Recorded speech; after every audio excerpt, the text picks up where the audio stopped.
బులెటిన్లో మరో బ్రేకింగ్ చూస్తే మాజీ ఎంపీ జీవి హర్ష్ కుమార్ సంచలన వ్యాఖ్యలు చేశారు. క్రైస్తవులకు వ్యతిరేకంగా కూటమి సర్కార్ వ్యవహరిస్తోందని ఆరోపించారు. క్రైస్తవులు ఎన్నికల్లో ఓట్లు వేయలేదా, క్రైస్తవులకు సమాన హక్కులు లేవా అని ప్రశ్నించారు.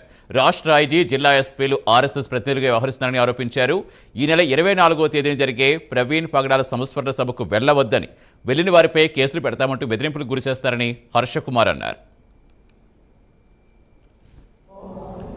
ప్రభుత్వం క్రైస్తవులకి వ్యతిరేకంగా ఎందుకు పనిచేస్తుంది? క్రైస్తవులు ఈ ప్రభుత్వంలో భాగస్వాములు కాదా? ఈ రాష్ట్రంలో ఓటర్లు కాదా?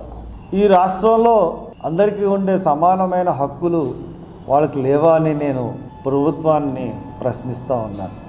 ఒక ప్రణాళికాబద్ధంగా క్రైస్తవుల్ని ప్రభుత్వానికి దూరం చేయాలన్న ఒక కుట్ర జరుగుతూ ఉంది. ఆ కుట్రలో భాగస్వాములు ఐజీ అండ్ ఎస్పీ. వీళ్ళిద్దరు కూడా ఆర్ఎస్ఎస్కి సంబంధించిన వాళ్ళు పూర్వ హిస్టరీ తీసుకున్నప్పుడు ఈ విషయంలో ప్రభుత్వం క్రైస్తవులకి